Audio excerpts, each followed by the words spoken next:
G'day, I'm Charlie Pryde. And I'm Jennifer Pryde. Welcome to our YouTube channel, Pride of the Villages. So in this video, we're going to highlight some of the activities both inside and outside the villages for the month of August. First up, there's a cruise in on August the 19th from 4 to 9 p.m. at Spanish Springs Town Square. If you have not been to a cruise in before, you can view our previous video on the event that features classic cars as the centerpiece. Something we have not featured previously is the show kitchen, which takes place in the market at Sawgrass Grove. These events will occur on Tuesdays and Thursdays, with two settings at 11 a.m. and 2 p.m. Chef Scott Copeland will build your confidence in cooking with his techniques and tips of the kitchen trade. Each day features a different type of cuisine to include Mediterranean, Southern, seafood, and Labor Day celebration, just to name a few. This is a ticketed event at $60 a person. If interested, check out the Village's entertainment website for the full schedule of offerings and book online. August is one of the hottest months of the year in Florida, and many Village residents head north or vacation elsewhere. But this does not mean that the Village activities come to a halt, quite the contrary. This is a great time to enjoy the Village amenities without the winter crowds. You just have to be mindful of the heat and humidity and plan your activities accordingly. Jennifer and I love to play pickleball with 241 courts at 40 locations. There is a variety of open play, clinics, leagues, tournaments, and social groups. While playing at the Everglades Recreation Center, I have noticed the remote control car guys having their events, as well as the sailing and speedboat groups. There is also a group to play soccer on the multi-purpose field on the weekends. Of course, pools are a great place to spend time on the hot day, and the Villages has over 100 of them. Our previous video explains the three types of pools in the Villages and the rules of utilization. Sport pools do have an activity schedule featuring combination swim, exercise classes, swim lessons, and water volleyball. Therefore, ensure that you check the weekly recreation and park flyer for the event times. The flyer will also have times for the recreation center's indoor and outdoor activities. Looking for a specific interest, the Village has over 3,000 lifestyle groups or clubs. Many of the clubs are listed in the flyer with contact information. I belong to the Deep Sea Fishing Club, and while the club meeting attendance numbers have been down in the summer, we have plenty of fishing to do. Next week, I and 23 club members will be on a 4-day live-aboard trip out into the Gulf of Mexico for some great grouper and snapper fishing. I will certainly be shooting a video on that adventure. Let's go outside the Villages for a very unique old Florida attraction. The 538-acre Weeki Wachee Springs State Park, which is located about an hour's drive southwest of the Villages.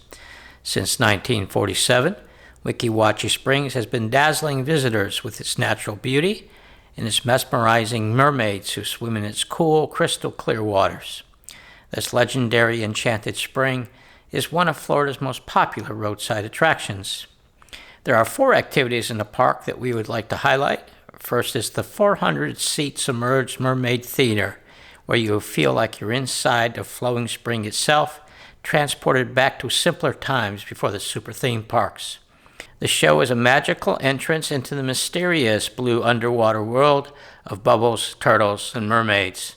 Mermaid shows are offered at 11 a.m., 1:30 p.m., and 3 p.m.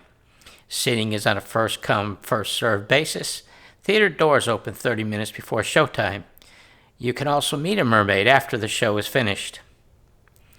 The second attraction is hop on board a relaxing riverboat cruise and experience the natural splendor of Florida's wildlife, flora, and fauna. The Wilderness River Cruise runs between 9:30 a.m. and 4 p.m. Seating is on a first-come, first-served basis. Thirdly is an entertaining and educational animal show where you can get up close to native wildlife like alligators, snakes, and turtles. This ranger experience is offered daily at 10 a.m., noon, and 2:15 p.m. Lastly is Buccaneer Bay, which opened in 1982. This is a great attraction for multi-generational family visits. Buccaneer Bay is Florida's only spring-fed water park with lazy river tubing, a swimming area, sandy white beach, and 2 water slides for thrill seekers of all ages. For those not seeking thrilling water slides, there is a tiki hut style bar that serves non-alcoholic and adult beverages. To ensure visitors' safety, certified lifeguards are stationed throughout the area. You also can bring in your own cooler, but the size is limited to 45 quarts.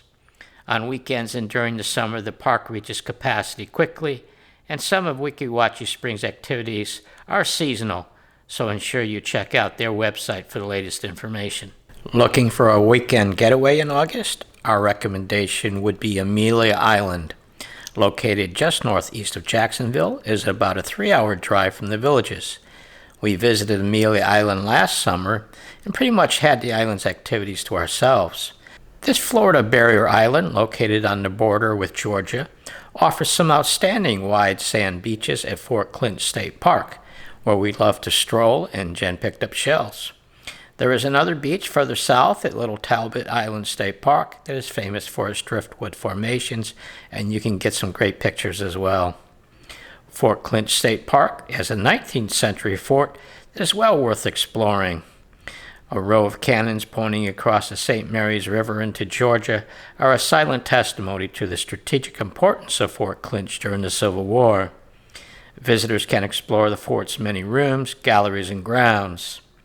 The island's Fernandina Beach is the hub of commercial activity with its own history of Spanish, French, British, and American rule. The 50-block historic area is on the National Register of Historic Places. In this area is a great number of historic homes dating back to the 1800s. Several Hollywood movies have been filmed in this area. Restaurants abound in Fernandina Beach with a variety of cuisines. To learn more about Amelia Island and our recommendations on what to do and eat, check out the video on the channel.